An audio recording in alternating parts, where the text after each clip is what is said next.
In 2018, a radical political change took hold of Ethiopia.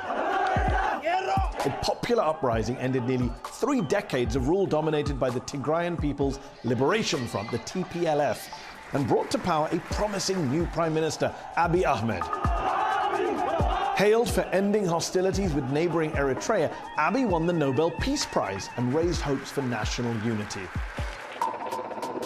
But soon, his government was embroiled in a brutal civil war with the TPLF in the northern region of Tigray, leaving hundreds of thousands dead and millions displaced. My guest tonight is one of Ethiopia's most recognizable politicians. He was the TPLF's wartime spokesman who helped negotiate a peace deal in 2022. He became Tigray's transitional president before being ousted and joining the federal government he once condemned. Now he serves as Abiy's advisor for East African affairs, as a faltering peace deal fuels renewed hostilities and the threat of a wider conflict. I'm Mehdi Hassan, and tonight I go head-to-head with Getachew Reda on his new alliance with former arch-nemesis Abiy Ahmed, and whether Ethiopia and Eritrea are on the brink of another war. Tonight, I'll also be joined by our panel of experts. Sadale Lemma, journalist and editor of the Addis Standard newspaper, Kjetil Tronvoll, professor of peace and conflict studies at Oslo New University College, and Bisrat Lemessa, founder of the think tank Nexus Forum for Research and Dialogue.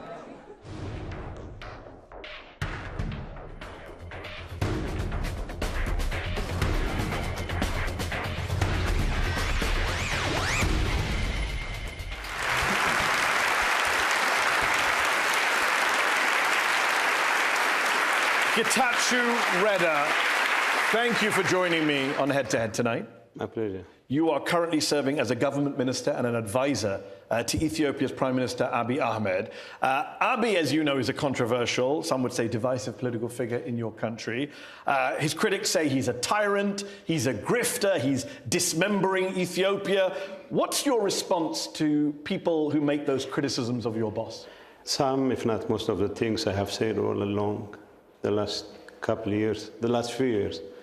So after having signed the Pretoria Agreement and submitting ourselves to the Constitution, because we have to put an end to the war, and after having served as interim president of Tigray for 2 years, we have come to a point where we have to work closely with the Prime Minister, whatever our political differences, whatever our characterizations. You recognize that you're the person who called him a tyrant, a grifter, dismembering Ethiopia?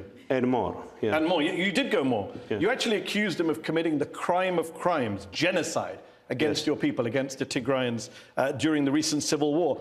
According to you, Abiy's forces even tried to assassinate you via drone strike, and they abducted and detained your sister. How does your sister feel about you working with the people who abducted her? Must make for an awkward family dinner. My sister would feel the pain of having to go through the kinds of problems she had to face. But I think it would be fair to say that my sister is going to feel relieved that the kinds of sufferings she had to go through, people would not have to go through anymore. You fell out with your old party, the Tigrayan People's Liberation Front, the TPLF. They ousted you. And then you went and joined Abiy Ahmed. You didn't have to join the other side. You could have just said, you know what, I'm done with all of you.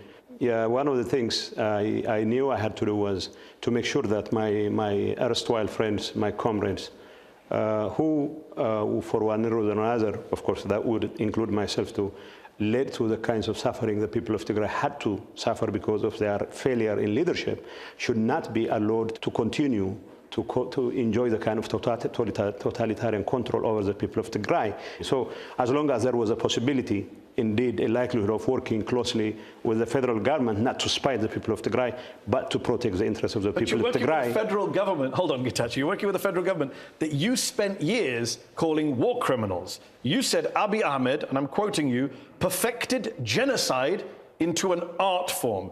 Do you stand by those genocide accusations, or have you walked them back now that you work with? Whatever the superlatives there, I know all kinds of crimes were committed in Tigray. Did Abiy Ahmed carry out a genocide? I will tell you this, as a lawyer, yeah. I cannot say who did this and that, but the crime was committed in Tigray. You're a lawyer? Yeah. Were you not a lawyer in 2021 when you said Abiy Ahmed has carried out a genocidal campaign? Yeah, I was Were a you lawyer. not a lawyer when you said Abiy committed genocide on the people of Tigray? I was a lawyer, and I was in the heat of a conflict that was claiming the lives of hundreds of thousands of people. So was it a genocide or not?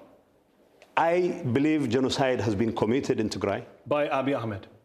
Well, I have to be responsible for my words now.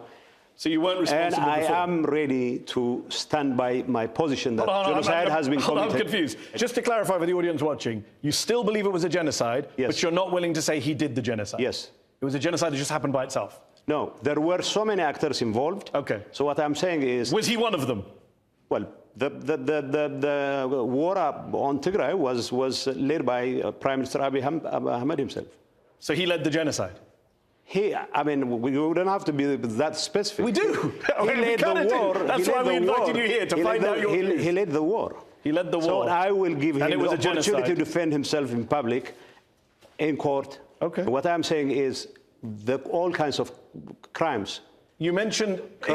ethnic cleansing, Understood. genocide were committed. So you're right, there were well-documented war crimes committed by the federal government, by Eritrean troops, Yes. by Amhara militias.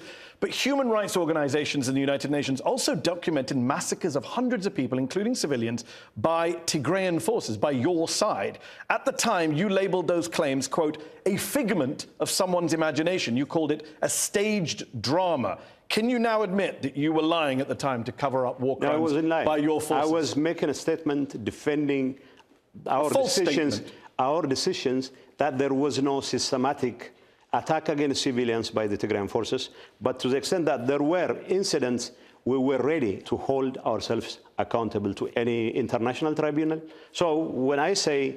You said at the time, these are just a figment of someone's imagination. There was no such thing as our forces going in every house and targeting civilians. They fought and our forces fought back. That sounds like a denial of war crimes. You know, in the benefit of hindsight, I can see cases here and there where civilians were Cases targeted. here and there? Yes. One man said he counted 55 corpses as he escaped from his town in northern Ethiopia. He stepped over bodies scattered in the streets. Another asserted he was rounded up with 20 men who were shot in front of him. Yet others claimed Tigrayan forces went door to door, killing men and teenage boys. That happened on your watch.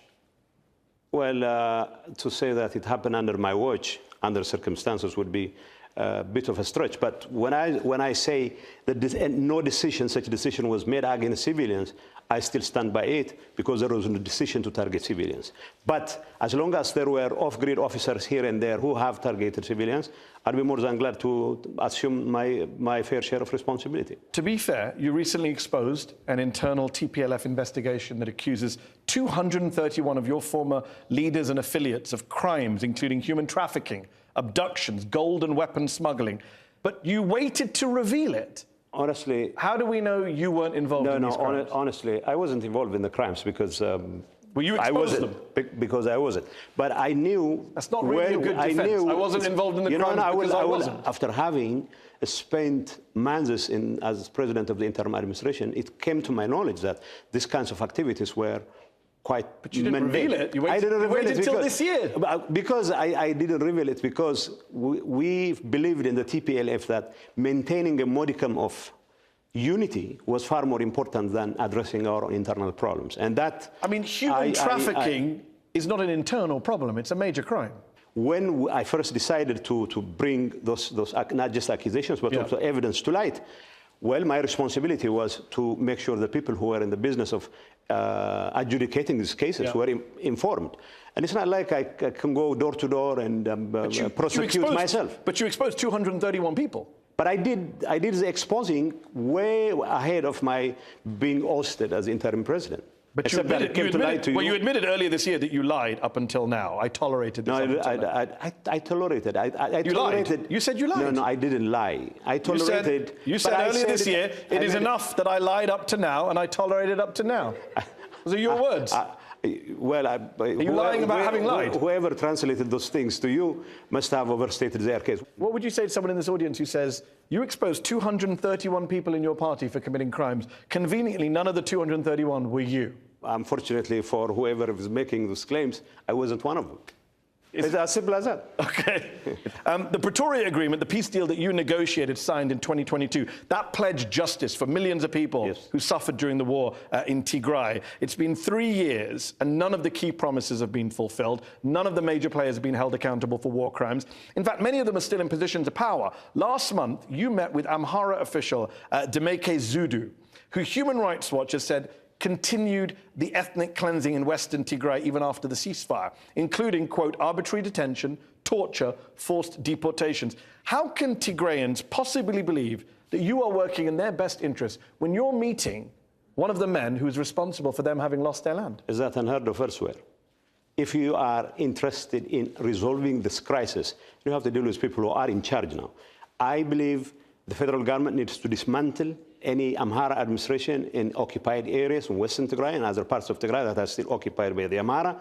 And if I have to make sure that the people have their opportunity to come back home, you have to work with the federal government and work with people. This is the problem, Getachew. You seem to change your tune. You have to change your tune. No, I have to swallow my pride. Not just swallow your pride, you're changing your very view of the world. This is what you said a year ago. No, I'm not This is what you said. Anyone. This is what you said a year ago. It would be very foolhardy for us to expect internally displaced persons to enter when the very people who caused their displacement in the first place are still roaming the very streets we saw in the carnage. You're sitting down with those people. This is one of the arguments we have with the federal government when I was head of the interim administration, is for that Amhara administration to be dismantled and for security to be taken care of by the federal government, along with traditional militia and police institutions that had been there before the war. And I haven't changed my position. Okay. Demeke Zudu should not be in the business of administering that area, but if I have to create the ground for the return of IDPs with the federal government and have to continue to work with people like him.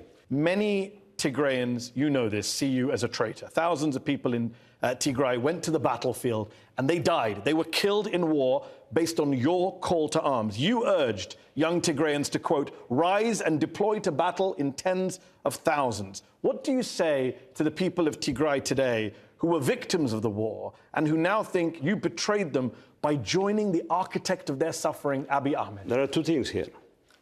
That Tigrayans had to come out en masse to defend themselves was the right thing to do. That I had to call on them to rise up to defend themselves was the right thing to do. But that as member of the leadership, we have failed them miserably. That I will carry to my grave is I am part of the blame.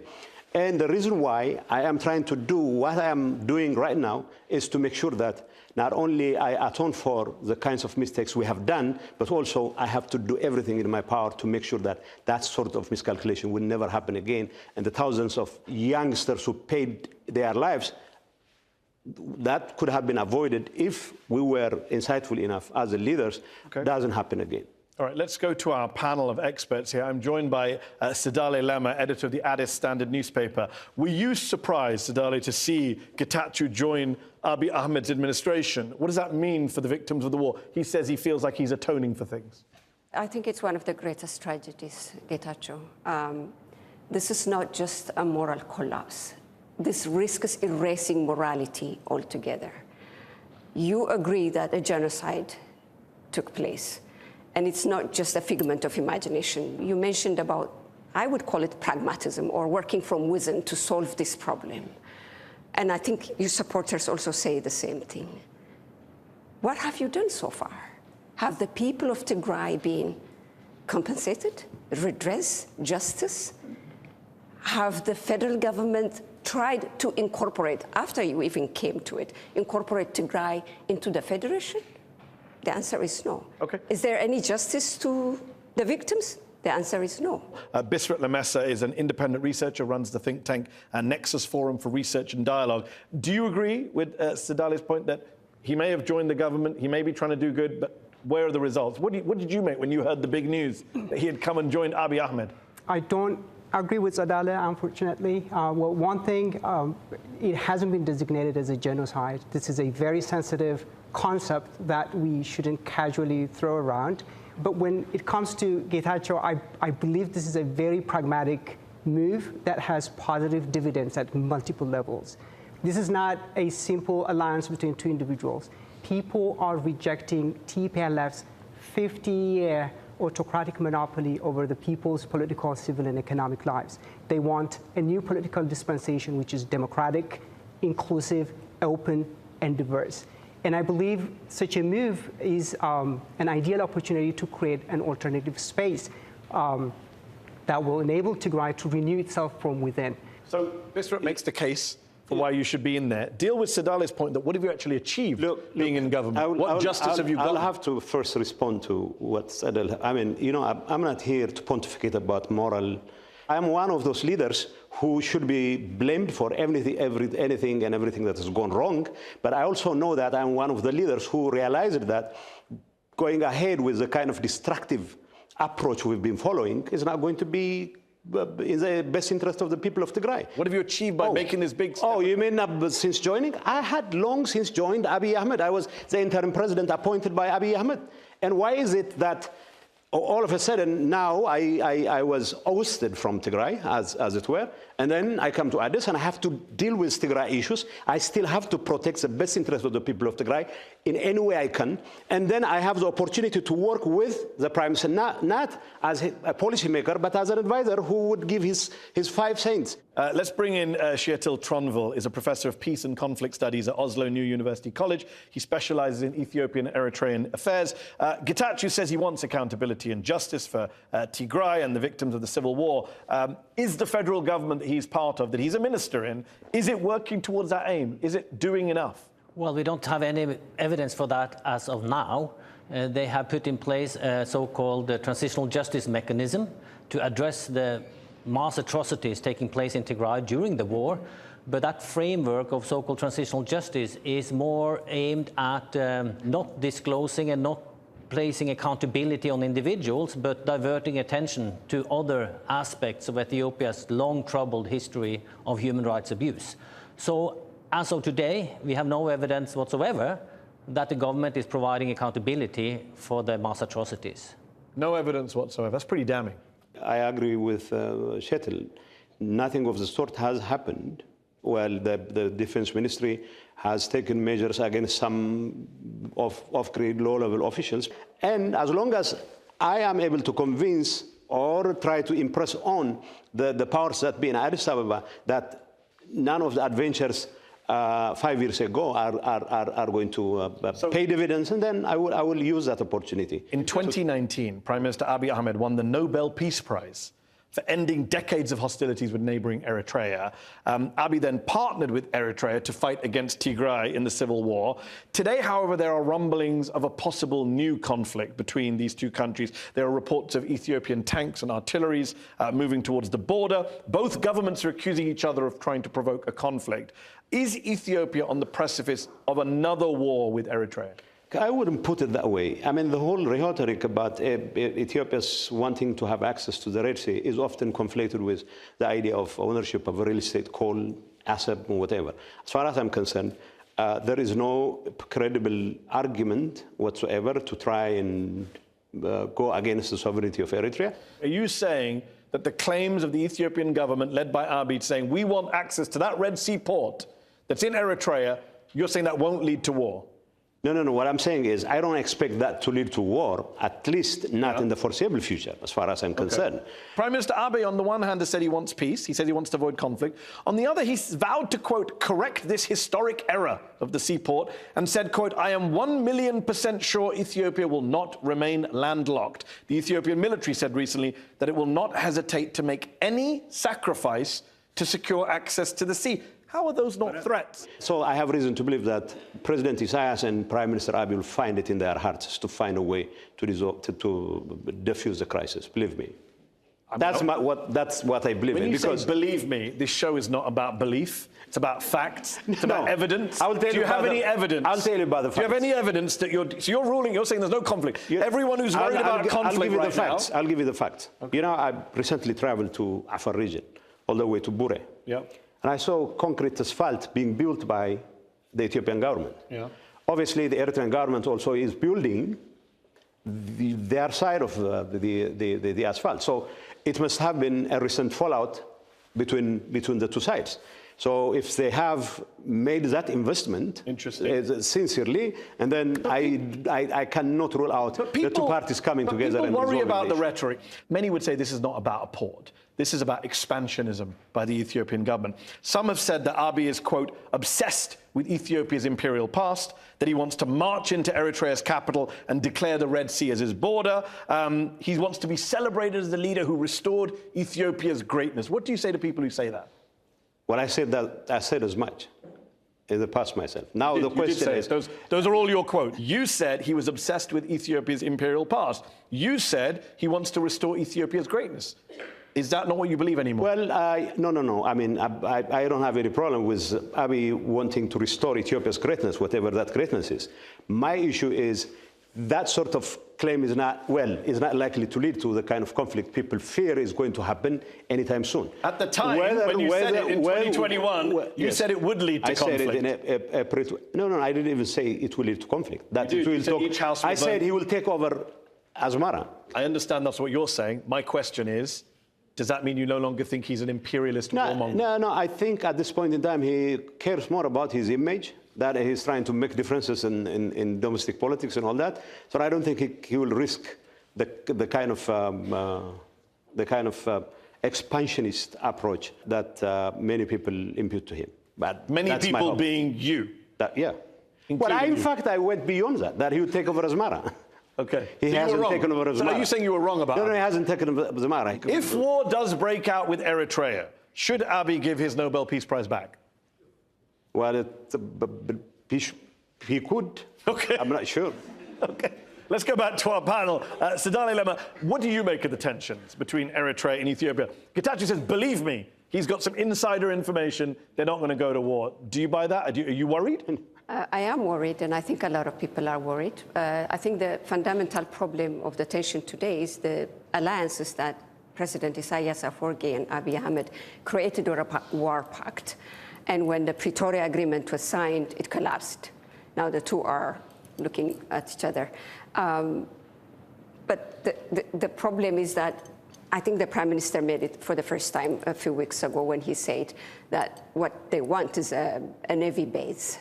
And it's not just the port access. And this ups the ante. I want to bring in Kjetil Tronvoll. You study conflicts. You know both these countries very well. Do you think war is inevitable? Do you think it's avoidable? Do you buy the, should we call it complacency or positivity from Getachew here? No, I think the war is coming, and it's coming pretty soon. Ethiopia is now posturing and ticking off every box of claiming a right to self-defense, accusing Eritrea of destabilizing Ethiopia, accusing Eritrea of funding and arming militias, the Fano Amhara militias, accusing Eritrea to collude with the Tigrayan government or the TPLF in Tigray.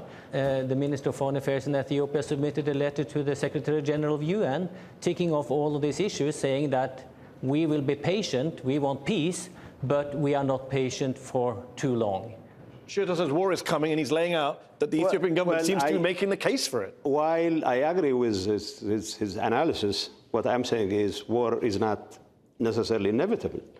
The reason why I don't believe war is inevitable is because the region has more than ample experience of turning things around and making the best of bodies out of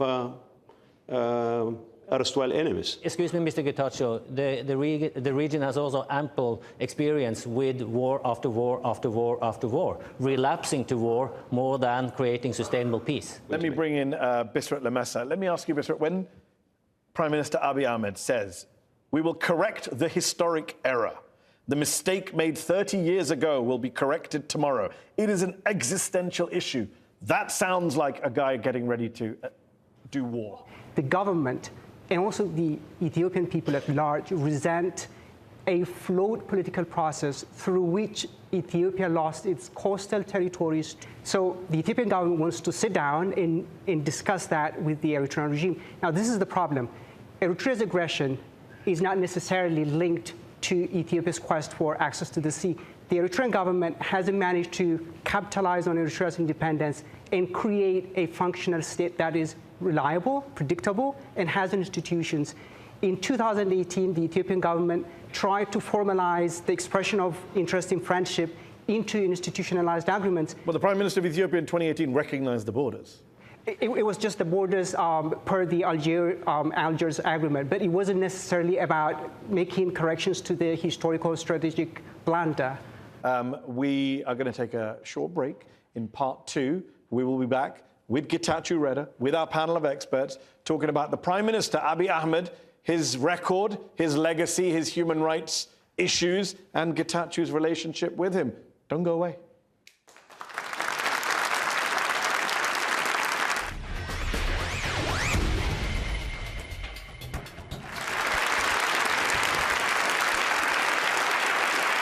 Welcome back to Head to Head on Al Jazeera. My guest tonight is Government Minister and an advisor to Ethiopian Prime Minister Abiy Ahmed, Getachew Reda. Getachew, in part 1, we talked about the prospects for war. We talked about your own record in terms of moving over from the TPLF to the current government. Let's talk about the current government. Let's talk about Prime Minister Abiy Ahmed, a man who at first was heralded as a reformer. He got a Peace Prize. He was seen as a fresh leader after decades of oppressive TPLF-dominated rule, your former party.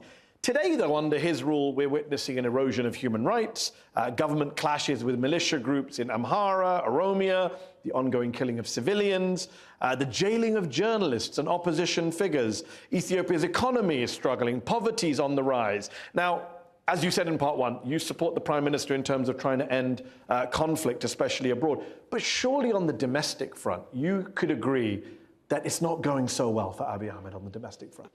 Bulldozing your way out of every crisis is not going to work. So to the extent that I have a role to play, it's as much about addressing the Tigray crisis as trying to give my piece of advice to the Prime Minister. That what about all the opposition politicians and journalists who are being locked up? You used to be against that back in the day. Well, I'm still against any such move against opposition leaders. Well, you were an advisor to the Prime Minister. Have you asked him to release some of these journalists and politicians? Well, you give me a list and I definitely will do that, believe me. I'll read to you from the Committee to Protect Journalists from August. Okay. Ethiopian journalists were abducted by masked men. 2 others were detained. We are alarmed by the abduction of Ethiopian newspaper editor Jonas Amari, the arbitrary detention of journalist Qadr Mohammed Ismail, the incommunicado detention of radio host Abdul Samed Mohammed. I can keep going. Should they be released? They should be released, yeah. Well, I mean, telling me that's great, but I'm not the Prime Minister of Ethiopia. Well, I don't exactly know what the allegations against them are. Why don't you find out? I once was an information minister. I had been dealing with such kinds of issues. And I don't believe that detaining journalists for their professional work is acceptable. What about the federal MP Christian Tadale, who was taken last year, detained? He's now very ill in prison. His family are very worried about him. He's a member of parliament. He should have his day in court. Anyone who is accused of any crime should have their day in court, and they should be treated decently. You have all these tensions in Ethiopia, and some people would say undermines Prime Minister Abiy's very grand vision for unity, which is outlined in a series of books called Medema, which means coming together. Yeah. And Medema in part advocates for ending Ethiopia's division into ethnic states and pushing for a united country. It's very idealistic, very grand. A lot of people have criticized that pan-Ethiopian ideology.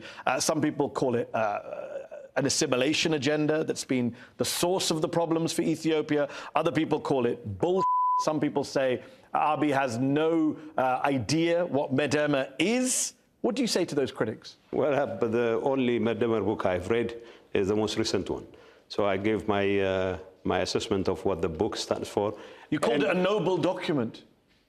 Did I call it a noble document? Yeah. I said it has grand ideas, and the way to put them on the ground, to implement them, would require a serious policy debate. I wasn't endorsing any policy. I was simply saying that he has a vision. Just to be clear, the people who said it was bullshit and an assimilation agenda that's the source of the problems, and who said Abiy doesn't have any clue about Medema, was, drumroll, you. Well, Medema, I mean, I'm talking about the only book I have read, and I commented on it. So why did you say in 2020 Abiy came up with Medema? He doesn't have any clue about Medema. No, he had a clue about Medema, but I didn't subscribe to what he said in the Medema back then. And but you do now? I'm not even sure. Do you still think it's bullshit? No, I probably have matured enough the last 5 years to avoid the kinds of sweeping characterizations that people make, and I once made. You're a reformed man. I wouldn't say reformed, but I have grown up. You've grown. Just to be clear, when I interviewed you in 2016 for Al Jazeera, you were a government minister, as you mentioned, spokesperson for the TPLF. For the government, for the federal government. But you were also in the TPLF. Yes. Now you're with the Abiy government, you're anti the TPLF. Next year, who knows where you'll be? People would say, how can we take you seriously? Well, you should come out, you hop. Because I will tell you this. Once what I contribute, whatever I can contribute to the betterment of the lives of the people of Tigray, if I can do whatever I can to make sure this misguided leadership, this misguided leadership doesn't end up creating the same miscalculation that landed the people of Tigray in this situation, goal. and then I'll be gone.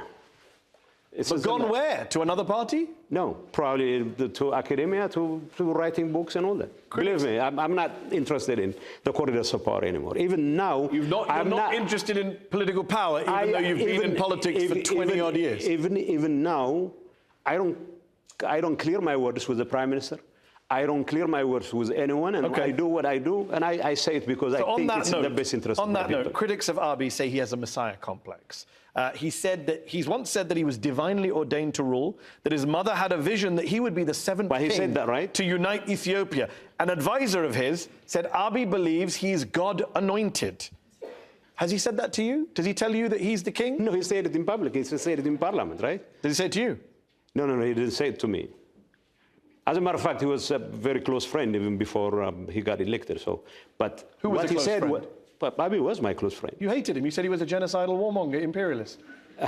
Yeah, but weird friends you have. That doesn't change the fact that we're friends. The fact that he's a genocidal warmonger didn't change the fact that you were friends. No. I'm stating the fact. Before the genocide, you mean you were friends? Yes. And after the genocide, you were friends. Just during the genocide, you weren't friends. We were fighting each other. We're at each other's yes, and thousands of people. No. I mean, let's not belittle the whole idea of this genocide, whatever. What I'm saying not the one belittling you. You're the one who said you used to be friends with the guy you accused of being No. He didn't tell me personally that he was a messiah or anything. Do you believe he's a messiah? He said his mother told him he would once be a king. Do you believe Abiy was chosen by God to rule Ethiopia? I don't. You don't? I don't. Have you told him that? I haven't. I don't have to tell him. I mean, you kind of do. He thinks he is, and you're his advisor. Advisors normally give advice. I don't believe God has a specific choices or whatever to lead. As long as you think you can lead the country and you prove your mettle, you can be leader. Has he proved his mettle? He has yet to prove his mettle. He's been in office for several years. He's still yet to prove his mettle. This is my position. Okay. I'm not in the business of settling accounts on his behalf. I'm not in the business of. And if he watches this interview and he sees his advisor saying he's yet to prove his mettle and he may be guilty of genocide, do you think he'll fire you or keep you on? Honestly, I'm not.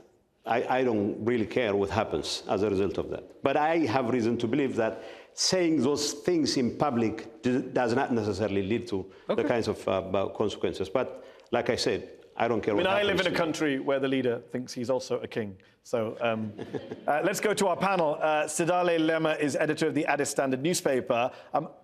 Abiy came to power as a reformer, self-styled. You wrote a New York Times editorial a few years ago titled, "He promised peace, then he tore the country apart." What do you think his legacy is as a prime minister? Exactly what you just said now. Look, we might be discussing about the crisis in the Tigray region, but Ethiopia began to get engulfed in wars soon after he came in Oromia regional state, his own turf, right? And in Amhara region today, in Oromia, the wars continued there. There's no indication whatsoever to end them through political settlement. We have seen assassinations of the likes of Hajalu Hundesa, the likes of Bati Orgesa, men who should not have been assassinated, under the watches of the same prime minister. Naturally, wars tear societies apart. And when you also oversee the assassination of prominent figures and refuse for any independent investigation, for the truth to come out, you are sowing the seeds of bitterness within your own communities. What the Tigray war did to us is finish that work. We are not anywhere close to coming together. Every fabric of Ethiopian society was torn apart, and there is no turning back. We're being torn apart, no signs of coming together. Do you agree with that? What the Tigray conflict has done is, like he said, create a sense that people maybe after all don't see any hope. So what we have to do is to make sure that whatever chance there is to salvage a semblance of unity needs to be put together. And whatever effort I'm going to make, first and foremost, is about protecting the interests of the people of Tigray, and of course to ensure that Ethiopia doesn't continue to slide. It takes engagement with whoever is in charge, Prime Minister Abiy included, to arrest this development, not to just complain about. This government has shut down various initiatives to get justice and accountability. That's a fact. How are we gliding around this if we ever need to come together as a society? No. What I'm saying is, in the context of Pretoria, for example, whether transitional justice and everything, transitional justice is not just about Tigray, it's about the entire country. It needs to be fully implemented. That's my position. I know that the challenge, but we have to engage the federal government anyway. There are other challenges related to that. Bisrat Lemesse is an independent researcher, runs the think tank Nexus Forum for Research and Dialogue. Bisrat, what do you say to people who worry there won't be free and fair elections in Ethiopia next year, that Abiy is an autocrat? What is your response to them? Well, I don't think that's a fair assessment. Trying to put everything on Abiy as the architect of division in Ethiopia is either it's a cynical attitude or it's failing to understand Ethiopia's complex history, tensions around ethnicity, religion, ideology, and throughout its history, it's been accumulating problems after problems after problems. In 2018, the Prime Minister ascended to power because everybody, including TPLF leaders, recognized that the country was inching towards implosion. And change was necessary. But let me tell you one thing. People usually talk about the euphoria that happened in 2018, but that hid two divergent political forces. One that blamed TPLF for its monopolistic approach and sought more ethnic autonomy. They expected that from the Prime Minister. The other one said ethnic federalism is the root of all our problems, and he's supposed to shred the constitution, dismantle the structure, and bring in something new. Now, this is the Ethiopia that the Prime Minister inherited, but that is where the transitional justice framework comes in. Let's confront our past, reconcile, move on. That is where the National Dialogue Initiative comes. Let's come together and do a bottom-up approach. Let me bring in Kjetil Tronvoll, is Professor of Peace and Conflict Studies at Oslo New University College. Kjetil, there's this phrase that's now doing the rounds, MEGA, make Ethiopia great again. Abiy's been associated with this phrase. Some people think MEGA is just a way for Abiy to, push his own agenda, big up himself, self-aggrandizement. What do you make of what he's trying to do with Ethiopia? Is he trying to restore some form of greatness, bigger boundaries, bigger borders? What is his goal in your view? I think all of the above is his goal. Will he succeed? Probably not, because he's repeating the mistakes as done by earlier emperors and governments in Ethiopia. Every time a government is trying to centralize power in Ethiopia, it creates counterforces from the regional states or from the ethnic groups, call it whatever you want. And in addition to the centralization process, Abiy is also trying to impose all-embracing Ethiopian identity, using a language and a rhetoric harking back to an imperial time, which is very provocative for the gentleman sitting next to you, and that ideology from the Tigray People's Liberation Front, from the Oromo Liberation Front, and from others. So he's trying to create something which has failed 2 times before, and I think it will fail again. Is MEGA provocative to you? Is this idea of of subsuming ethnic identities into one pan-Ethiopian ideology, does that worry you? You used to call him imperial, as we've discussed tonight. No, that's such a project is not going to work, whether it comes from Abiy, from TPLF, or from whoever it is who promotes such agenda. It's not going to work because... You're not worried about the centralization of power that Kjetil identified? No, but I haven't abandoned any of the misgivings that I had when the centralization of power led to the kinds of conflicts. What I am saying is whatever is going to work in Ethiopia should take into account the diversity of the country. We had this assessment back in EPRDF days before Abiy came to power, that the problem was a question of striking a perfect balance between maintaining an Ethiopian nationality while at the same time maintaining the level of autonomy that ethnic groups or nations and nationalities should have. And unless you maintain that perfect balance, then any project is doomed to fail. That's my position. And that is the kind of advice I would give him anyway. Okay, let's go to our very patient audience here in the Conway Hall in London. If you have questions for Getachew, please do raise your hands and I will come to you. We'll go to the lady here at the front.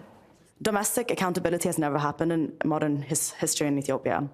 And there were several international initiatives that were started and then ended because of the federal government's involvement internationally. The AU is one example, the United Nations was another. And then this was replaced by the domestic mechanism that we still haven't seen any prospects from. And so I'm asking, as someone who was working at Amnesty International during the conflict, looking and working with the victims of that conflict was one of the most heartbreaking experiences of my life. You were there in person. What do you say to those people now in terms of the future of their justice accountability prospects?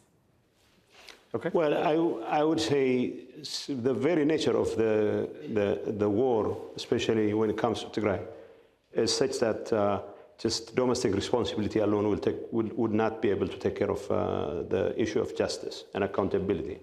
There were all sorts of assortment of groups that were involved in the crimes.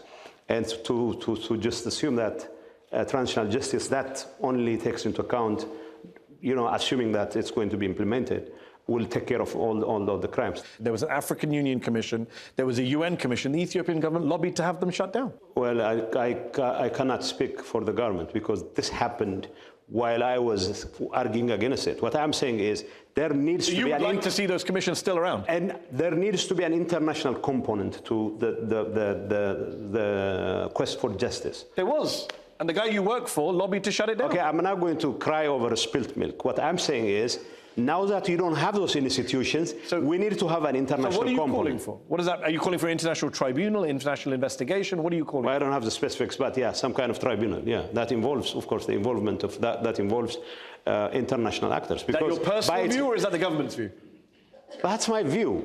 I am an advisor. I'm not a policymaker. This is the same advice I would proffer to the government.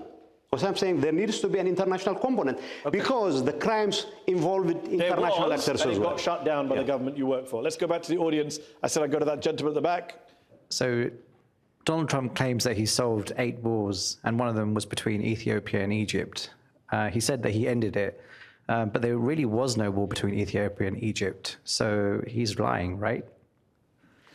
I have reached that point of time when I don't have to make more enemies. So I'm not going to say anything about President Trump. But to the extent that he has solved any war between Ethiopia and Egypt, I would say it must be a war of words. Even that is far from addressed as far as I am concerned. But there was no war between Egypt and There was no war, but he goes around saying it's one of the 8 wars he solved. The war of words has been going on for quite some time. So Donald Trump solved a war of words between Ethiopia and Egypt. Stick to your characterization. Those are your words. I'm just summarizing.